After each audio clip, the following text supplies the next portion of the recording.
Our chapter this week is voting in elections. So, this chapter is very relevant considering we are in an election year, presidential election year, and I'm giving you extra credit to go vote. So, this chapter will be very informative to what's happening in our country this semester.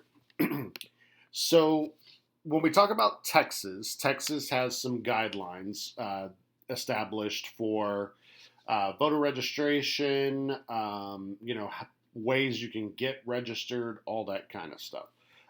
So to vote in the state of Texas, you do have to register yourself. There's different ways that states do this, and in Texas, you have to initiate the process yourself to register to ensure that you are eligible to vote. In some states, you're automatically registered when you turn 18. Um, Texas is not one of those states. And so in Texas, you must register 30 days before an election. So election day this year is, I believe, November 3rd.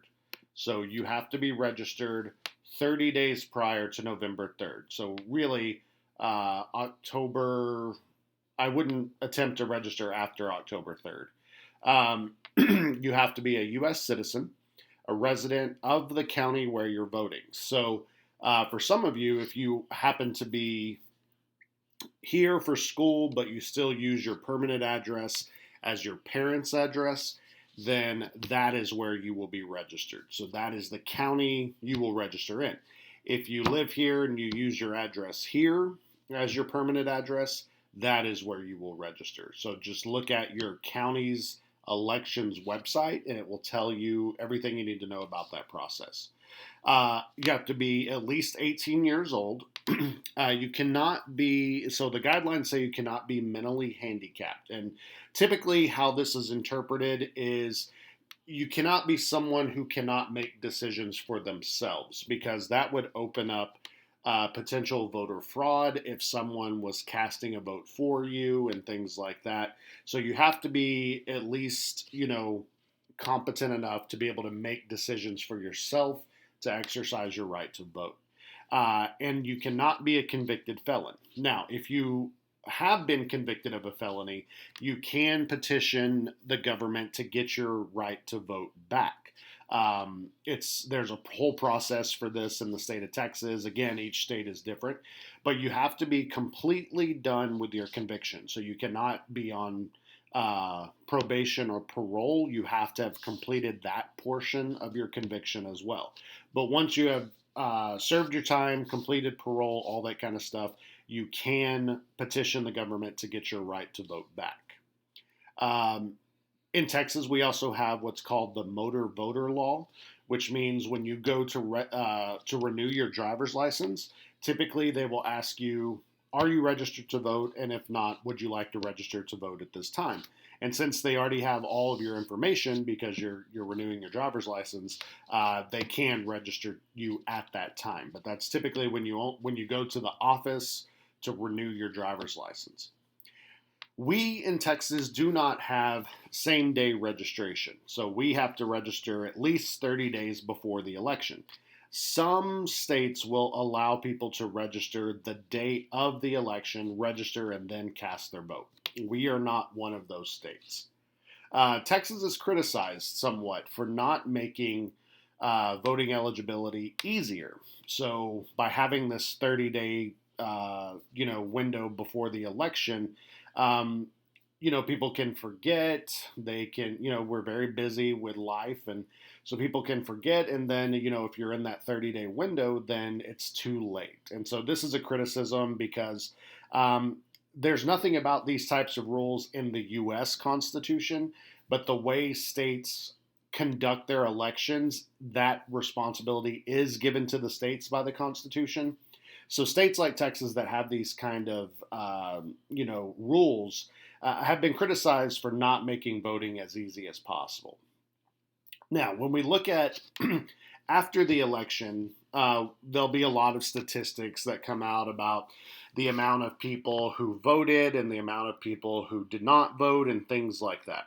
So there's two terms here that you definitely should pay attention to, because there's a distinct difference between these two terms.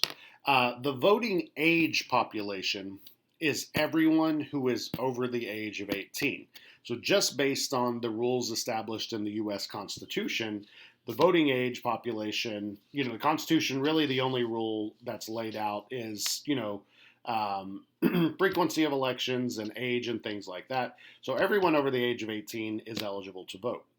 But the people who actually can vote, that is what we call the voting eligible population. So this is the amount of those people who actually registered to vote and are not excluded for purposes like being a convicted felon, being a non-citizen, being mentally handicapped where they can't exercise their right to vote. So that takes all of those people who are not eligible out of the equation, and the voting eligible population are the people who will actually be eligible to vote on election day. Now, there's a link here on this slide. If you have not registered to vote yet, you can go to this site, votetexas.gov, and register to vote. But you must print out the final form, sign it, and mail it in. So, again, some states will let you completely register online. Texas is not one of them. Texas wants your physical signature on a piece of paper. So you can complete most of the process online, but you have to print out the last form, sign it, and mail it in. And again, this is another area where Texas has been criticized for making people kind of jump through hoops to get registered to vote. Now, there's a few different types of elections that you should know about. The first is the primary election. If you voted back in March when we were narrowing the candidates down, that's the primary election. So essentially, during the primary, every person who's running for a position has thrown their name in as a nominee. We use the primary election to weed all those candidates down to one person. So obviously with the presidential election this year, the Democrats had, I think it was like 25 people that were nominees at one point. And so we weeded those people down to Joe Biden. For a while there, it was Bernie Sanders and Joe Biden. And, by the primary election, it was clear that Joe Biden was going to get enough of the votes to become the nominee. Now, there's two types of primaries that take place in the United States. Here in Texas, we have what is called an open primary. It means that you can vote in the primary election of either party and make that decision on election day. So if you're unsure and you get to the polls and you finally make up your mind, you can choose to vote as a Democrat or choose to vote as a Republican, but you can only vote for one party or the other. So all the candidates on your ballot will be from that party.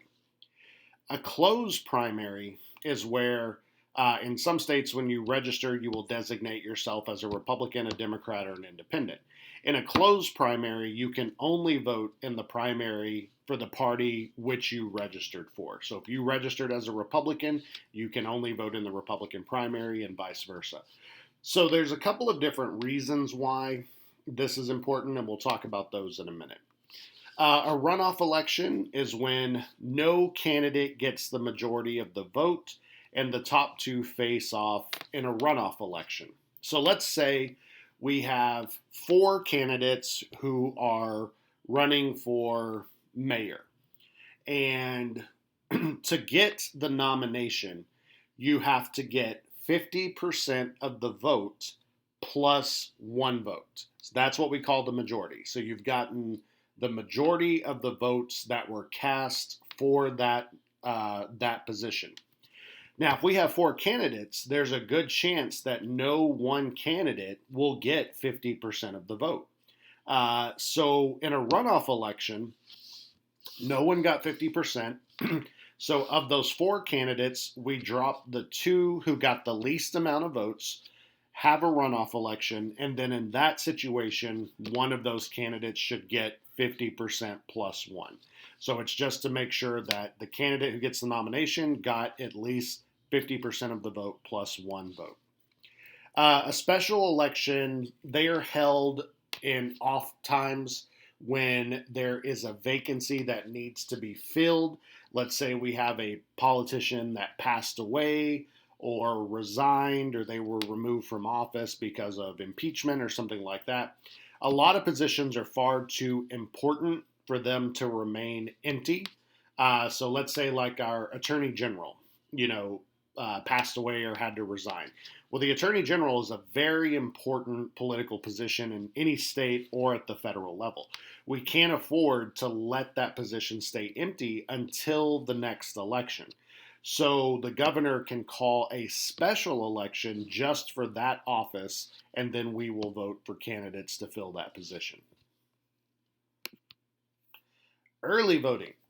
So early voting is one thing that Texas has done to make voting easier. So election day this year is on November 3rd. Some states only allow you to vote on election day.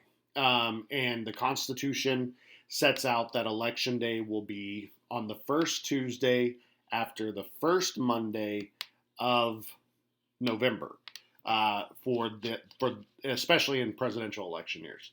And so if you can only vote on election day, there's still about 13 states or so that only allow you to vote on election day. Well, you can imagine in modern life, we have jobs and we have kids and we have, other obligations. We have school, all that kind of stuff. So only having one day to get to the polls can make voting, it can make the burden of getting to the poll very difficult. So Texas and many other states have early voting. So our voting will actually start 2 weeks prior to that November 3rd election day. So for 2 weeks, including one weekend, you can go cast your vote early. And this is probably the best option if you want to vote, because during early voting, lines tend to be shorter so people can get in and out of the polling locations. Polls are open for 12 hours a day, so they typically open at 7 a.m. and close at 7 p.m. There will be one weekend, the middle weekend of those 2 weeks, where the polls will be open on the weekend. And during early voting, you can go to any polling location. If you wait until election day, you have to go to your designated polling location in your precinct. But if you early vote, you can go to any polling location that's open. So that's a big advantage as well. And so this just increases turnout, especially in an election like this year, because the race for president is so intense and people have a lot of feelings. They're predicting that turnout this year could be higher than it's been in a very, very long time. So I highly recommend, if you're going to vote, to go early vote. But what we see in states that have early voting is that it can increase voter turnout up to 50%, especially in large urban areas like we live in. So definitely take advantage of early voting, to get in and out of there as quickly as possible. Absentee voting is what we've had some controversy over this year. This is allowing someone to mail in their vote because they will not be in their precinct or in their county on election day.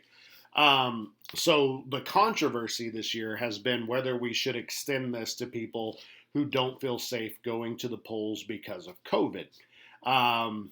Texas has not agreed to that. So unless you meet this criteria, you cannot absentee vote. So people who are away from their districts, like students who are away at college, or soldiers who are out of the country or in training somewhere else in a different location other than their home, they can request absentee ballots. The elderly, people over the age of 65, can request an absentee ballot, but they have to be formally requested, and it's a process, and you have to explain why you're not going to be in your county and all that kind of stuff. But Texas did not open this option up to everybody like some other states did. So this is really something that most people will not qualify for.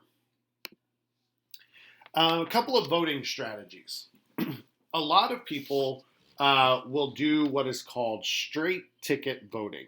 Straight ticket voting is when you are so committed to one party that you are not going to vote for somebody from the other party. So if you are a diehard Democrat, um, there will be a box at the top of the ballot that you can check, and your ballot will automatically be cast for all Democrats on the ballot. Same for Republican. Um, so if there's a race where there is not a candidate of your party running, then you won't cast a vote in that race. Um, Texas has had this for a while, but this will actually be the last election in Texas that has straight ticket voting. We are getting rid of this beginning in 2021. And a lot of people speculate because of the shifting politics in Texas that this is being taken off so that people have to spend more time voting and picking individuals and go down the ballot. And so it makes voting a little more inconvenient on time. And so some people believe it's kind of a strategy to discourage people from voting because sometimes the ballots are really long. But if you are diehard committed to a candidate or a cause or a party, you're probably going to go vote no matter what. Split ticket voting is where you are open to voting for candidates from multiple parties. So you may like the Democratic choice for president, but you may like the Republican choice for governor, and you may like the Libertarian choice for county constable. So you're open to voting to anybody for anybody from any party. Crossover voting goes back to what we were talking about with the primaries. In states that have an open primary, let's say that there's a race that you really believe that your candidate is strong enough that they're going to get the nomination no matter what. So let's say, during this primary this year, I don't think there were any challengers to President Trump on the Republican side. I can't remember. But let's say that President Trump had a challenger for the nomination of president. But you were so confident in President Trump getting the nomination for president that you instead voted in the Democratic primary so that you could vote against the person who would be President Trump's strongest competitor. So instead, you vote for the weakest Democrat in the hopes that that candidate wins, and then the other party's weakest candidate goes up against your party's strongest candidate. It's a strategy. It's not one that enough people really do for it to have a big effect on our elections. What we see is when you poll people and ask them about voting, most people would rather vote for someone that they like than vote against someone that they don't like. So most people are not doing crossover voting, but it is a strategy that's out there. I'm sorry, y'all. I don't know what's wrong with my slides here. The pictures aren't displaying properly. Uh, Let me close this down and see if I can get it to come back up.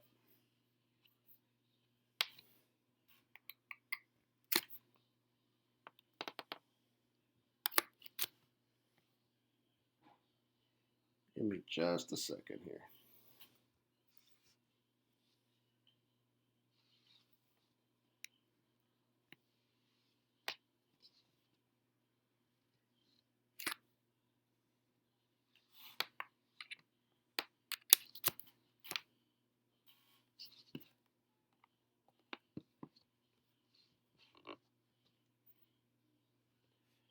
My external hard drive is giving me some problems. Give me just a second. There we go.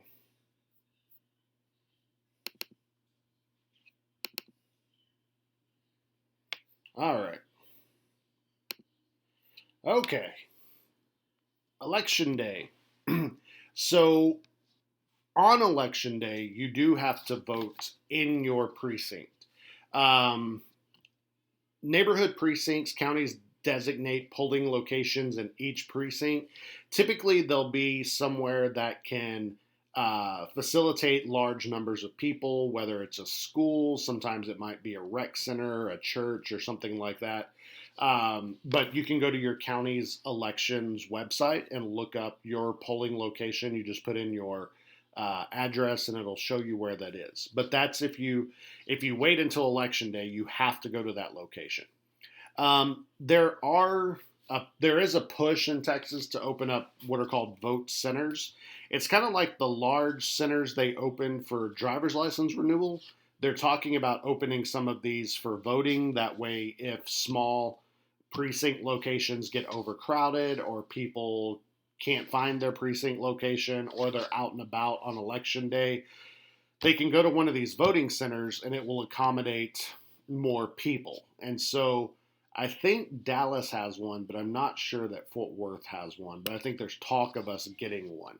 But I wouldn't count on that. So you definitely do need to know your neighborhood precinct and all that good stuff. All right, so now we'll kind of shift gears a little bit and talk about struggles with voting historically in the state of Texas. So throughout history, in our country, in our state, people in power have used access to voting as a means to control people and maintain their power. So restricting a group of people's right to vote is a good way to keep them from being able to influence the country in a way that is beneficial to their community. So we know throughout our history we have had what's called disenfranchisement, which means depriving people of their right to vote. We've had that for women, African Americans, Latinos, Asians. Almost every group has encountered this. And so some people have even argued that the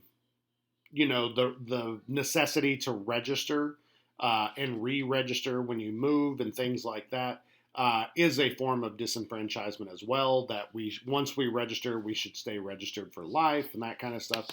For the most part in Texas, once you register, you will stay registered unless you stop using your right to vote.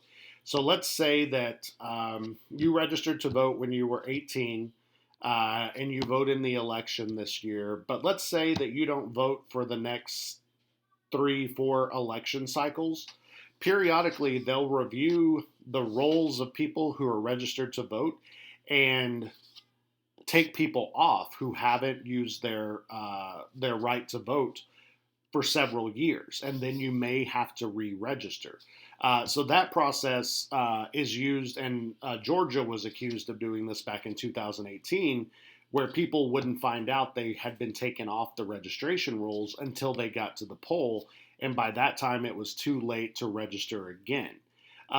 So permanent registration is one way to curb that being used against people. Other methods of disenfranchisement we've had in Texas, the literacy test. This was big post-Civil War. Essentially, once African Americans were given the right to vote, you would go to the polls and you would have to take a test, like a pop quiz, essentially, where not only did you have to be able to read, that's why it was called the literacy test, but it would also ask questions about like American history, American government, and things like that. And if you were someone who was born into slavery, slave masters in Texas did not spend any money educating their slaves. And so even though slaves had gotten their freedom, that did not mean that they were educated. And it wouldn't be some time before the education infrastructure is developed for African Americans. And so this was a surefire way to prevent them from exercising their right to vote. The poll tax was another one. The poll tax is what it sounds like. It's a fee or a tax you have to pay to exercise your right to vote. And so post-Civil War, even after the slaves had been freed, many of them were working as sharecroppers on the same plantations they had been freed from. They were in service positions that did not make much money. And so, back then they may make $1 or $2 a week to support their family. And if you had to weigh paying a 25 or 50 cent poll tax versus buying food for your family, well, then voting was something that you didn't have access to because monetarily you just couldn't afford it. And then the white primary is probably one of the more insidious ones that was used in Texas. Um, what the white primary did was during the primary election, when we're narrowing our candidates down, only white citizens were allowed to vote in the primary. So white citizens got to select who the nominees were going to be. And then once they had approved that person, only then could African Americans and other people of color vote for the candidate that they had picked. So really, it took free choice away from them to have any say so in who nominees would be. So just taking a look at some of the struggles of particular groups here. Latinos. So we talked about how when we were talking about the constitutions, Latinos were one of the first groups of color to be given the right to vote. At least Latino males were. But starting all the way back in the early 1800s, when they were given that right to vote, they were not necessarily free to exercise it how they saw fit. Many Latinos were intimidated, threatened with violence, losing their jobs, physical harm, if they were to vote for someone that the white population did not want them to vote for. So many Latinos worked on ranches and farms and things like that. And so, these in Texas, we have these big cattle barons who controlled lots of land within the counties. They owned these massive ranches. They were very influential with their money and their power. And a lot of Latinos worked on these ranches. And so when the Latino workers would go to the polling location to cast their vote, these cattle barons would send people with them to stand in the voting booth and make sure they voted the way the cattle baron, wanted them to vote, or they would fire them, have them beaten, things like that. So just because Latino males had the right to vote did not mean that they were able to use it how they saw fit. Another way that Latinos have been kind of erased from the population is through the way race has been defined.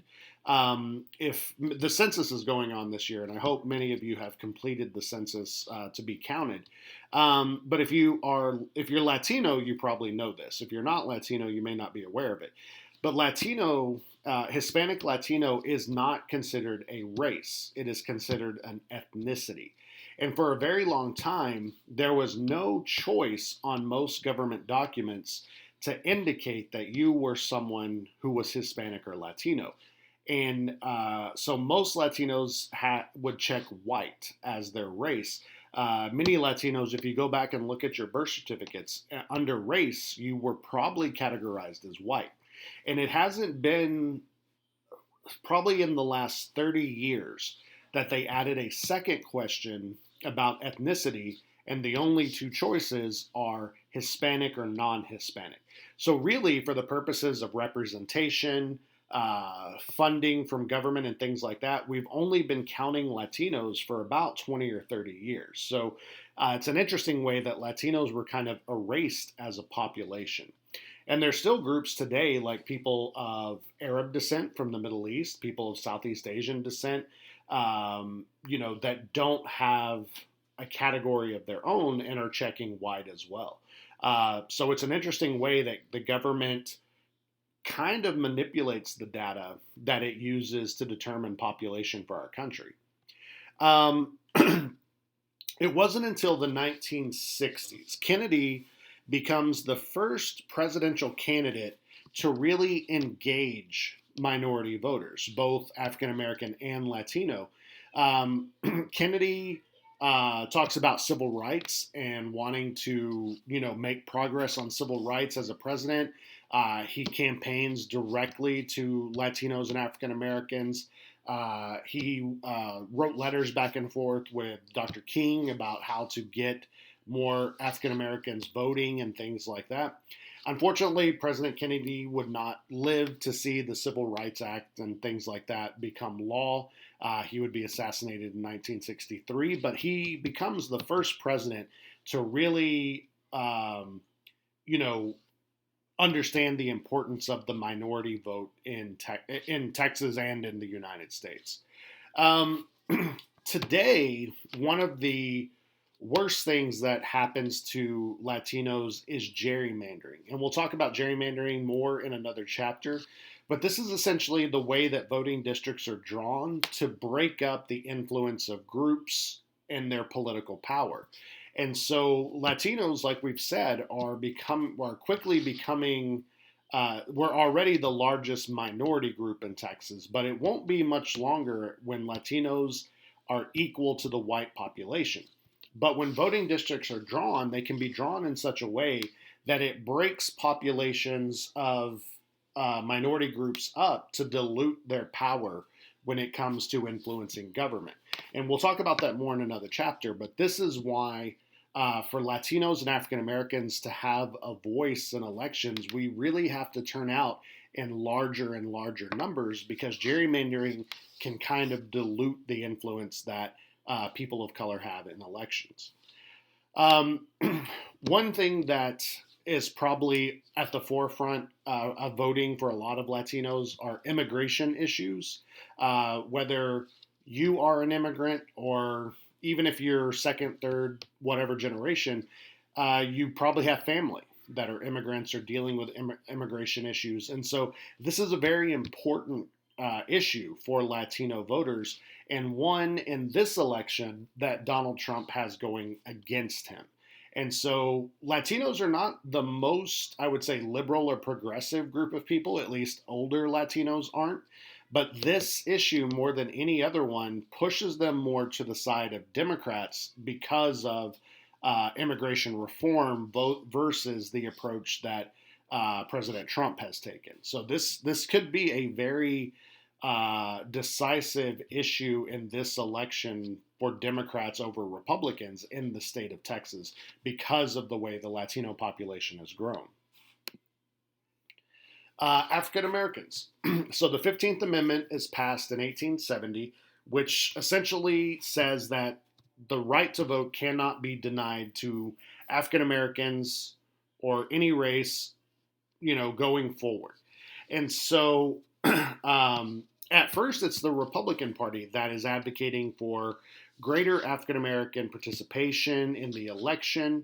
But they see quickly that this idea is unpopular. And so they start to shift that narrative going into the 20th century. And then, of course, with Kennedy, it will be the Democrats that start to engage minority voters. But, even though African Americans had been given the right to vote by the 15th Amendment, like we said, there were many barriers put in the way of exercising that right through disenfranchisement.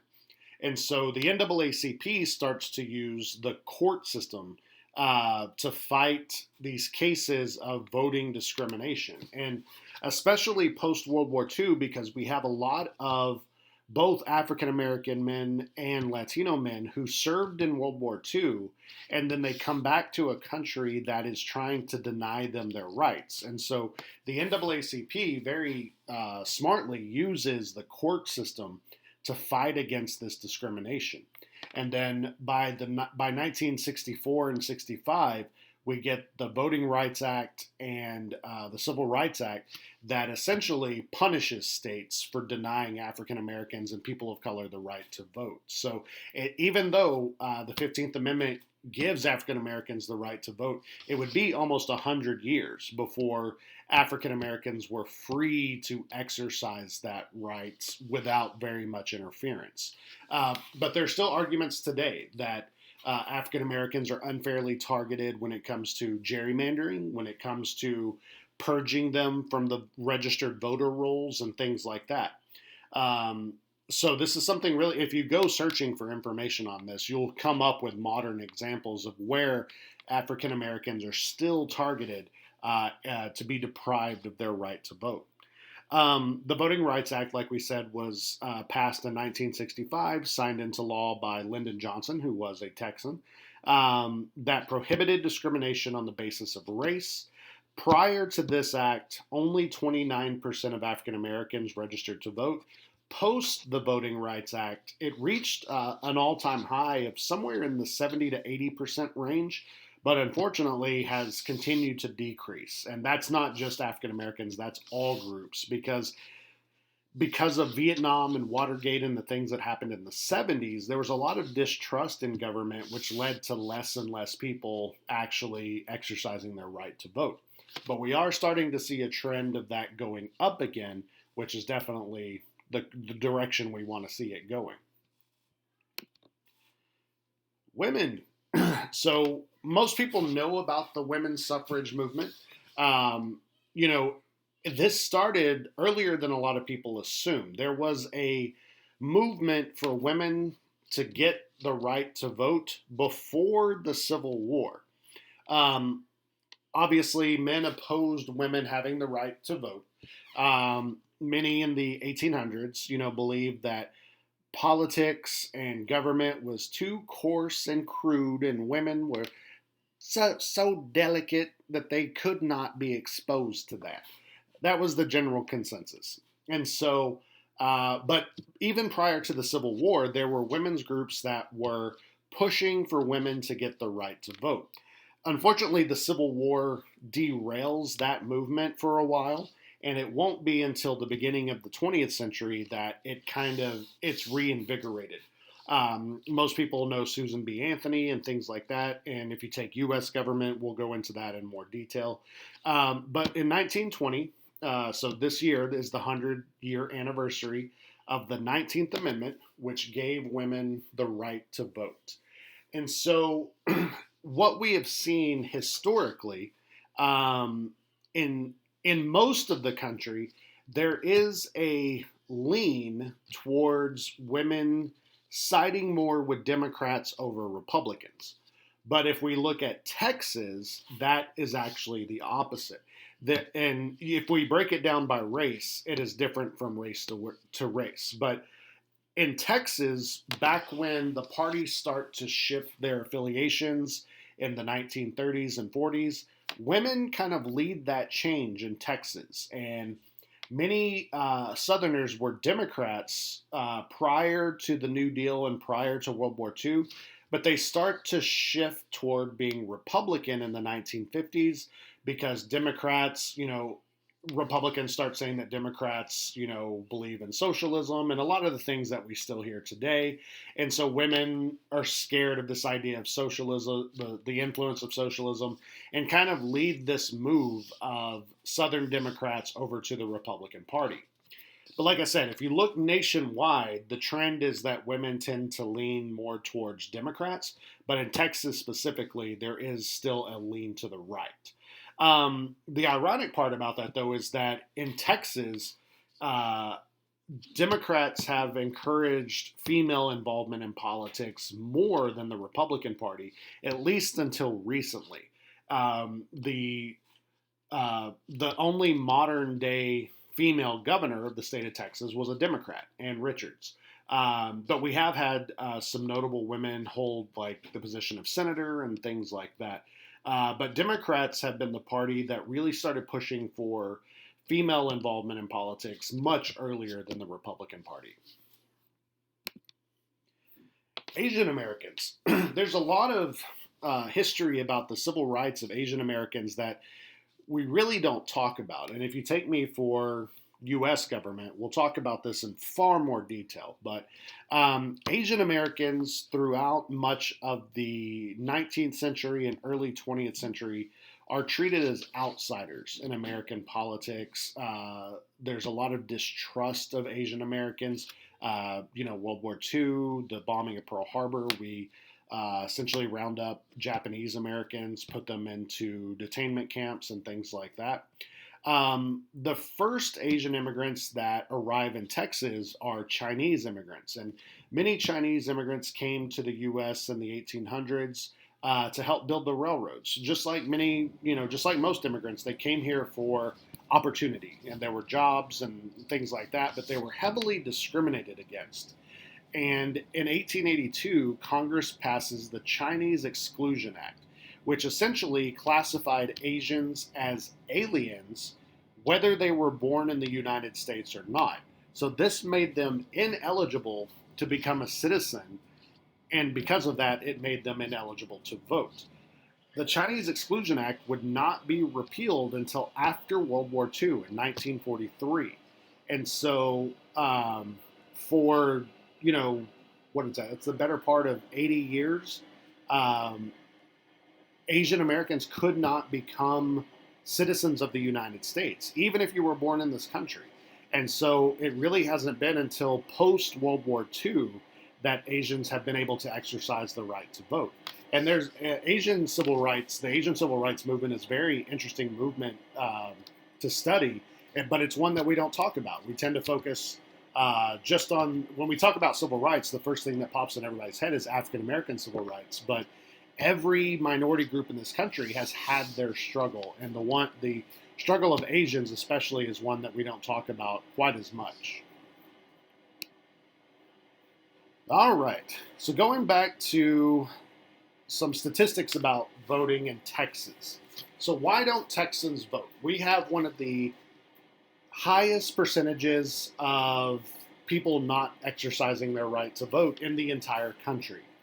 And there's a few theories about this. First is what we call the rational voter theory.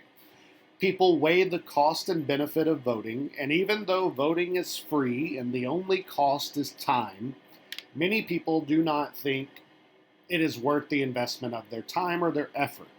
And so this goes hand in hand with what we call political efficacy. This is the theory that many people just believe that their vote will not make a difference. And this becomes kind of a self-fulfilling theory. If people believe that their vote will not make a difference, then it's not worth the effort. They don't go vote, and then somebody else wins, and people don't have a voice in the system. So this is being cynical. Essentially, is at the core of this, and we have to fight against that. So voting matters. Now, one vote may not matter a lot at the federal level, but at the state and local level, one vote can decide an entire election. But even at the big levels, at the federal level with president and things like that, one vote may not decide an election, but you're not just one person voting. You're one person who shares the same ideas as a lot of other people. But everybody has to get off their ass and go vote for it to create change. And so you have to fight that urge of being cynical and believing that your vote doesn't make a difference, because it absolutely can make a very big difference. And you have to think of it as not just your vote, but your vote coupled with the vote of everyone else who thinks the way you do. And when we think about it like that, then large numbers of people who share ideas can create change. Also, political socialization. Where do our political beliefs come from? This is a big motivation for whether people will vote or will not vote. Religion. Today, even though they're not supposed to, churches are a big organizing factor in getting people out to vote, for the most part. There are some religions, like Jehovah's Witness and things like that, who do not vote because it goes against their religious beliefs. But evangelical Christianity has become more and more intertwined with politics. Family, friends, where you're at in the country, your level of education, your media exposure, all of these things are factors that influence how you feel about politics and voting. And so it will inspire people to vote for a lot of different reasons. And so while one person may be voting because they believe that's the candidate their religion wants them to vote for, someone else may be voting because they have a bachelor's degree and so they're higher educated and they understand the political process and how it affects their life. Someone else may be voting because Fox or CNN told them to vote a certain way. So there's a lot of reasons why people vote. Looking over here on the right, this is some of the statistics from 2 years ago, 2018.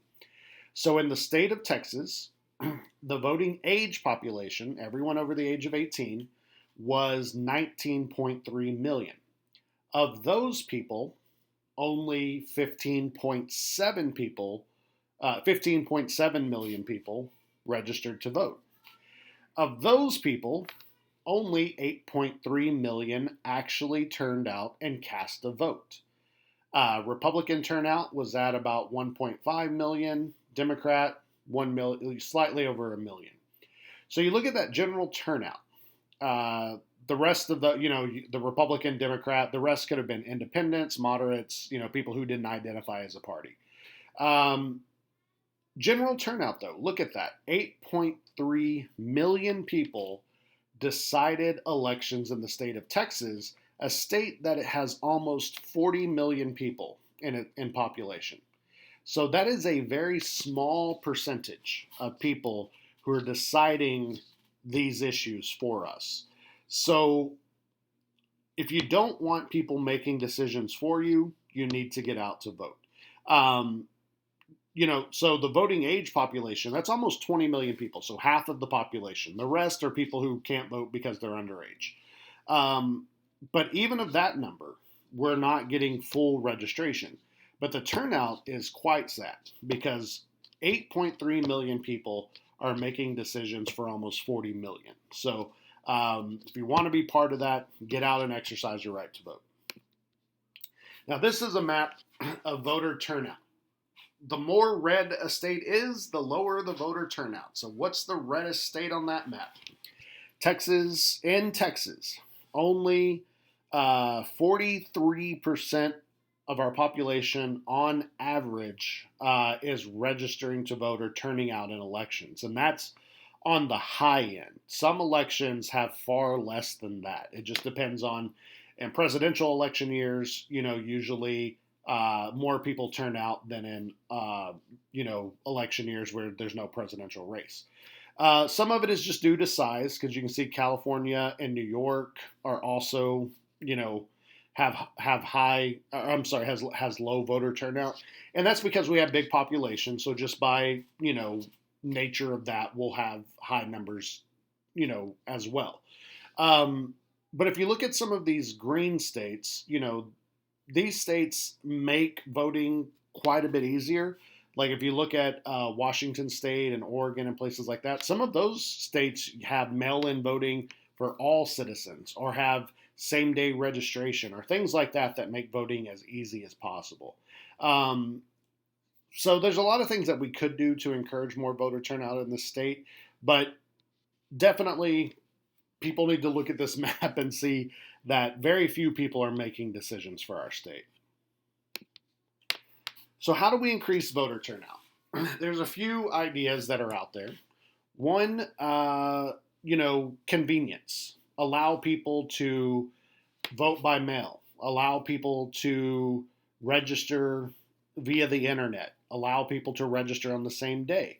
Allow people to get absentee voting ballots without having to, jump through hoops to get it.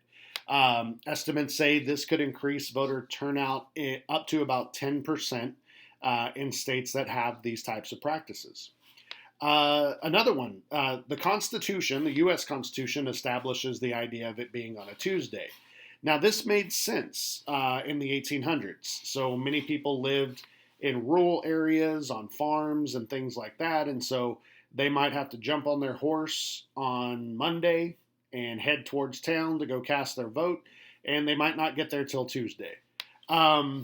Today, that doesn't make sense to have voting on a Tuesday for a modern society who is as busy as we are. So some things we could do there. Change the day. Change it to a weekend. Give workers time off to go vote. This could increase turnout up to about 6%. Voter targeting, which some of you may be getting lots of emails and phone calls and stuff about the election, but just reminding people that there's an election can increase voter turnout. Now, this year, we're all aware of it because it's a big presidential election. But in those off years, people may not even know there's an election. So just reminding people about that. Um, the idea that we're in this together. So using groups that people have ties with, whether they're ethnic groups, social groups, and having that community influence to get people out to vote. Asking for your vote. When people have the opportunity to interact with candidates face to face, they're more likely to vote. Even though he didn't win the election a couple of years ago when Beto O'Rourke ran for the Senate, he made it his goal to visit every county in the state of Texas, which is something nobody has ever done before. And he did that, and it did, like 2018 had some of the highest voter turnout we'd ever seen in a non presidential year. And that was a very close race. He did not lose that race by a huge margin. It was a few 100,000 votes. And so it was the best that a Democratic candidate had done in a senatorial race in a very long time. So just being able to interact with him and talk with him and stuff did encourage more people to get out the vote. And then having those candidates thank people for their participation. Um, Safe voting. Today, people are concerned about privacy and things like that. So ensuring the safety of the process. And then there was a movement in Texas called Viva Votación, which was to get election materials available in other languages, which we do have today. And so if English is not your first language, I think Texas provides ballots in somewhere around 50 different languages, the most common two being Spanish and Vietnamese. But you can get your ballot and election materials in other languages as well. It's one of my favorite pictures of Governor Perry. It's just hilarious. So, what contributes to being a successful candidate in the state of Texas? One, public opinion. This is one that Republicans may be a little worried about this year because even though a candidate is not Donald Trump, someone's opinion of Donald Trump may affect how they vote for other Republicans. In Texas, public opinion has typically favored conservative Republicans, but now we're dealing with things like COVID and President Trump's past 4 years. And sometimes in these midterm elections, when a president is running for re-election and they are unpopular, many people of the president's party will lose their elections simply because of the opinion of that individual. If you're an incumbent, you're more likely to win. Incumbents are just people who already hold that office.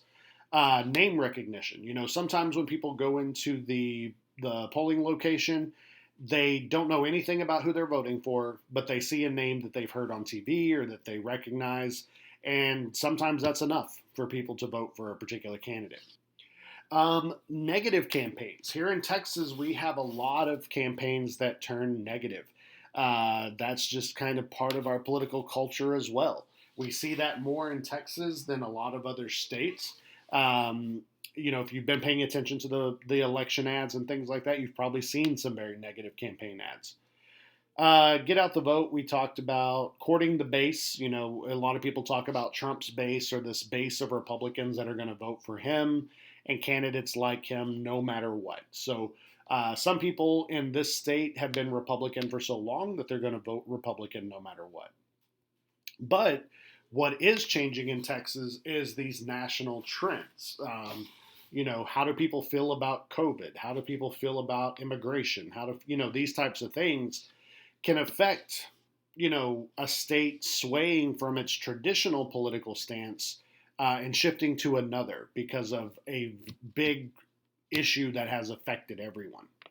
And then micro-targeting is where people focus on issues that are specific to a party. So if you are Republican, things like family values, pro-life, things like that, that's micro-targeting. You tend to emphasize those issues because people who believe a certain way on those issues will vote for a certain party. And then, of course, money. You have to have money to run for office. Running for office has become insanely expensive. And so candidates who outraise their opponents, they are the candidate who wins the election tends to outraise their opponent by about 2.5% to one. Uh, it's just, buying campaign ads is expensive, paying for yard signs, all this kind of stuff, traveling from place to place to campaign. All of this costs money. So the more money you have, the more presence you can have. But unfortunately, this has invited a lot of outside entities into our elections, like wealthy private donors, businesses, lobbyists, political action committees, people that can raise far more money than the average individual can have more influence on the outcome of the election. When you take U.S. government, we'll talk about this in a lot more depth, but we do have another chapter in Texas government where we'll talk about interest groups and lobbyists and how they affect Texas politics as well. Money does not buy votes. That's bribery. But money does buy influence. It buys name recognition, all that kind of stuff. And then socioeconomic factors like income and education and race as it's tied to poverty are good indicators of if someone will vote and how they will vote. So money has a very important role in our elections, but a lot of people would like to see that reformed to decrease the influence of money. And then finally, we'll take a look at this slide here. So we've talked a lot already about, can Texas shift and become a Democratic state? And Joe Biden is polling better than Donald Trump in Texas. Now, looking at this map, I always ask people, based on this map, do you think Texas will ever turn blue? So if you look at this map, just what you see here on this slide, most people will kind of instinctually say, no, Texas could never turn blue. Look at that map. Look at how much red is on that map. What we fail to remember is that people vote, not land. And so if you look at this map and take population into account, so Dallas and Fort Worth, which this is from 2018, and 2018 was the first time Tarrant County, where Fort Worth is and where UTA is the first time it had turned blue in about 30 years. So the shift is already happening. But in these two counties right here, there are more people in those two counties than this entire part of the state. So the map is deceptive because landmass doesn't vote. People vote. And where did we say people are located? In the urban triangle, the triangle made between these urban areas right here. So if we think about it that way, there are far more people in these blue areas than there are in these red areas. So you have to think about it that way. So now, could Texas turn blue? It's very, very possible. You see how dark blue Dallas and Austin and El Paso are, and that is getting darker in San Antonio and Houston and Fort Worth because people typically when they move to the state, they move to where the opportunities are. Or a lot of people like myself are from out here in super red East Texas, but there's no opportunities out there for education and things like that. So we come to these areas here. And sociology will tell you that the more diverse people are exposed to, the more open-minded they become. And so when you live in a city, you're exposed to all different kinds of culture and races and ideas. When you come to a university, you get exposed to a lot of ideas that you weren't exposed to before. And that type of thing can cause a shift in the way people think. And so with that comes being more open-minded, more progressive, and things like that. And so this can have a significant influence on our elections here in the state of Texas. And people are really looking at this election to see, what this will tell us about Texas in the future. If Joe Biden was to take Texas in this election, it does two things. It tells us that, one, Donald Trump doesn't have much of a chance to win because Texas has, I believe we have 38 electoral college votes. So it puts a big dent in Donald Trump's ability to win. But the second thing it tells us is that Texans are changing, and what Texans are looking for in their leadership is changing. And so, while that's just one race, and it may not, trickle down to the rest of the races in our state, it is a significant indicator that, at least at the top of the ticket, people are shifting their ideas.